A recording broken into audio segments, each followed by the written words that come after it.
Hey YouTube, for this series, we're going to be talking about questions that chat has that are relevant to poker, mostly online poker, and most frequently asked questions, right? So today I got a good question about downswings.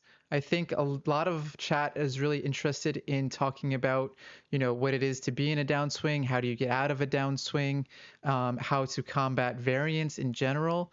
And so I wanted to make this video to address all of those things. So if you see here, we had the question in chat, what do you do to mentally overcome downswings? And first, I'm going to address exactly what a downswing is so that we can understand how to address them. And then we'll look at what I can do mentally to actually address them. So the first thing that I want to show you guys is a calculator.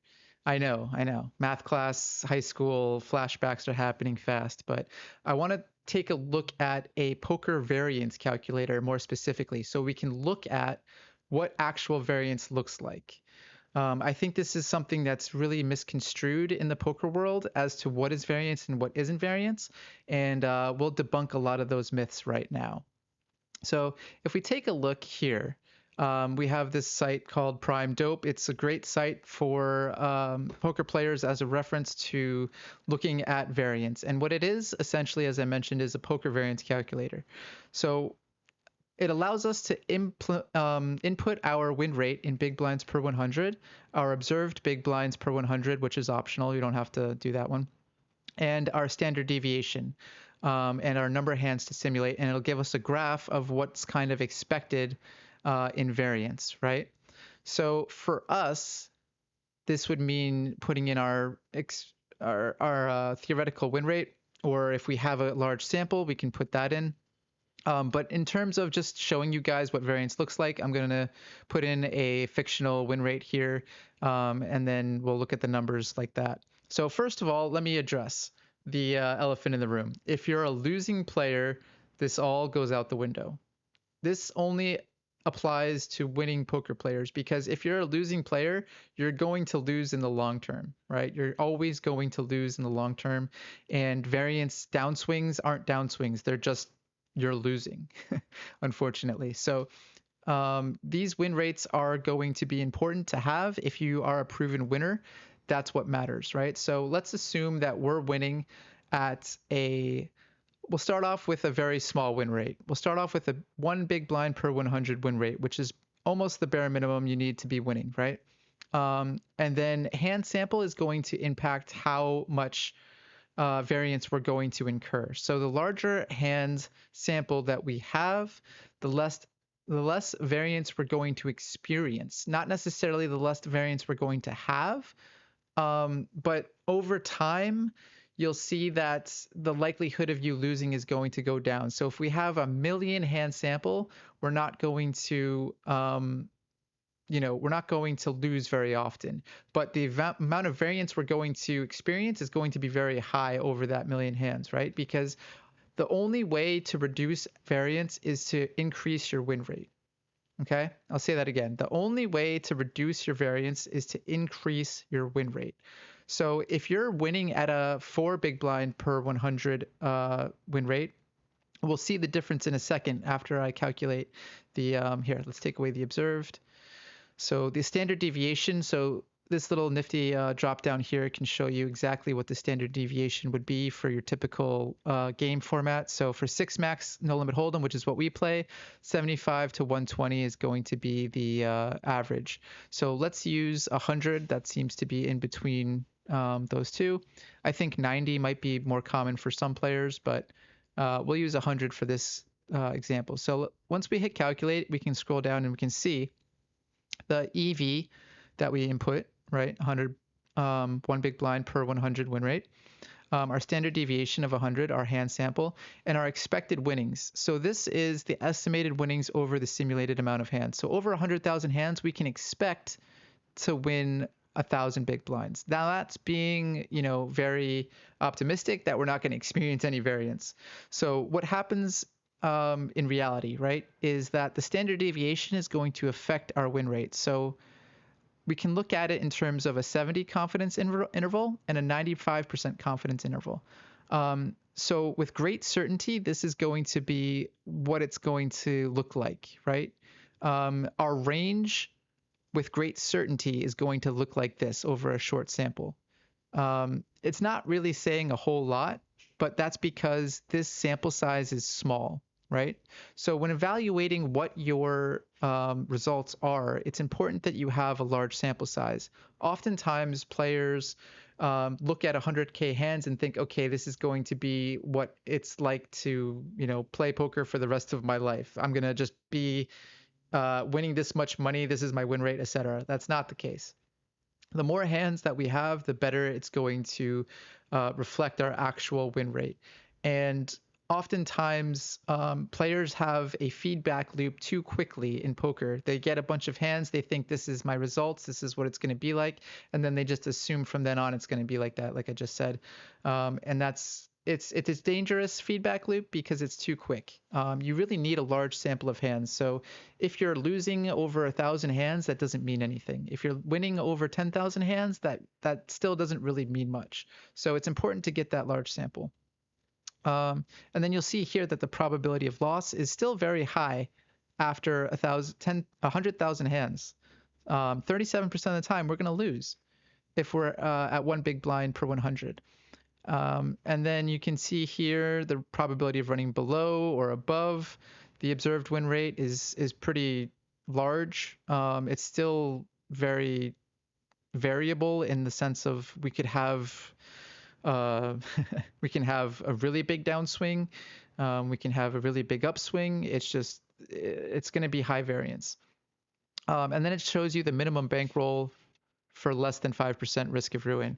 And that is a really important number because that's going to allow you to safely play poker without losing your mind and your bankroll over the large variance that you're going to incur. And you can see this is a very conservative number of big blinds here. So 14,000, almost 15,000 big blinds.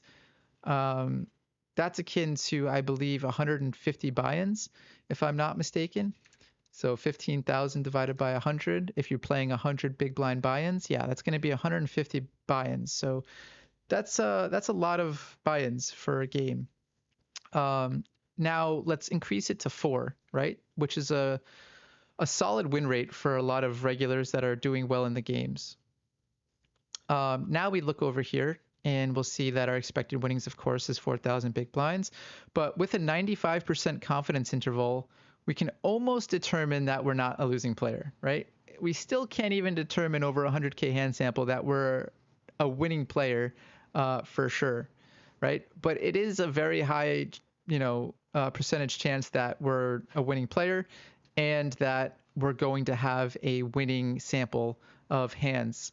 So the probability of losing over 100K is only going to be 10%. So much more reasonable if you're a professional poker player to expect a winning sample over 100K hands and something more that you can rely on. So mentally, as we talked about earlier, the question of what do you do to mentally, deal with downswings, right? Well, the first step is to be a winning player, right? Because as you can see here, we're not going to experience downswings nearly as much as a winning player. So when that happens, it's going to be already easier to deal with. And then the second part of that we'll get to in a little bit, but I just want to finish looking at the 4 big blind per 100 winner. So then also we have less likely of a chance of having a losing sample size, and then it's more likely that we are going to run above the observed win rate of 0 big blinds. This is all right, we're not going to look at that one, but the minimum bankroll goes down significantly, right? So we saw that when we were 1 big blind per winner win rate, we needed a really large bankroll because the variance is higher, and we want to protect ourselves from going broke. Now all we need is a 37 buy-in bankroll, 3,700 big blinds. So if we do some more quick math, divided by 100, yeah, 37 buy-ins. So if you are a really good player, you're going to need less of a bankroll. You're going to more likely have a winning month or a winning 100K sample, however long it takes you to play that 100K hands. And those are the most important things. So how do we, move on from this to actually experiencing the downswing? Well, first of all, if you're in a downswing, it's important that you have a sample size so that you can confirm that you are a winning player and you're doing things right. Because if you're not doing things right, um, it's sometimes difficult to tell if you have a large sample. If you have a large sample, you're a winning player, you start losing all of a sudden, it's very likely to be a downswing. Okay. But let's say you have like a one big blind per 100 win rate and you don't have a large sample, you might not be a winning player. So the answer to both of these, scenarios is going to be put in work, put in study hours, get better, and increase your win rate. If you were to do one thing in order to deal with variance, it would be to study and put in the work. That's why you always hear some of the top pros say, like, you should always be working on your game, because it allows you to increase your win rate. And what does increasing your win rate do? It lowers your variance. And it'll avoid the downswings in the near future. So it's important to have that mentality when approaching downswings, is that, okay, I need to be working on my game. And if you're in a downswing, I need to be working on my game potentially even more if I am not working on my game as much as I think I could be, right? So in terms of mentally dealing with it while you're in it, like let's say you're just session after session getting crushed, there's nothing you can really do, right? It's out of your control. Variance is something that is going to be out of your control for the most part. The only thing you can control is the amount of time you put into studying and increasing your win rate and game selection. If you're trying to, play against really tough players, that's going to lower your win rate and that's going to increase your variance. If you're playing on sites that typically have a bunch of regulars that are good players, so site selection, game selection, these are the things that can help. But in terms of just literally dealing with losing a hand, um, it takes practice, right? Like it's gonna sting when it happens in the early part of your career. Getting beat queens versus jacks is not fun all in pre-flop. There's nothing that's going to dull that pain right away. But over time, as you realize, as you're more confident in understanding downswings, it's going to be easier to take those bad beats in stride, to understand that this is just the nature of the game and that these players are actually giving you money long term by experiencing these bad beats, because over time you're going to win. Over time, you're going to experience more bad beats if you get your money in good more often. That's the nature of the game. Um, it's hard to say, how to accept that, but I think it does get easier over time. The more you understand that you have a larger hand sample, you're going to win, the more confident you get from your study, and you'll just see that happen. The other thing I would say is play within your bankroll limits, because if you're playing outside of your bankroll, that's going to be emotionally hard for you. It's going to be tough to swing even more than you typically would, and it can cause more mental distress. I know early in my career, I used to do that all the time. I used to play outside of my bankroll, and it would be devastating to have a losing session. Even just one losing session that I couldn't handle, it set me off mentally, and I would end up losing my bankroll because I was just tilted. So I learned over time to really just play within a bankroll so that I don't experience that mental anguish of when I eventually run into variance and lose a lot of money. So have a high bankroll. Understand that it's the nature of the game. If you're a better player, you're going to experience bad beats, and that's going to be it. Also, practice quitting. From the great Tommy Angelo, I really did enjoy that advice of practice quitting. We meme a lot about it in my channel, but it does help. If you're not feeling your best during a session, let's say you're just getting bad beat over and over and over again, just take a break, take a break, try and reset your mind. And that will do wonders for when you come back fresh the next day. So yeah, I think that these typical things that are going to happen within your career as a poker player are not easy to deal with, but if you can study hard, continue working hard, and understand that it's the nature of the game. Practice quitting when you're not feeling great, and make sure to always show up playing your best poker. You'll be able to deal with variance a lot easier. I hope you guys enjoyed this video. Like and subscribe if you want to see more, and we'll talk about some more topics in the near future. See you guys soon. Peace.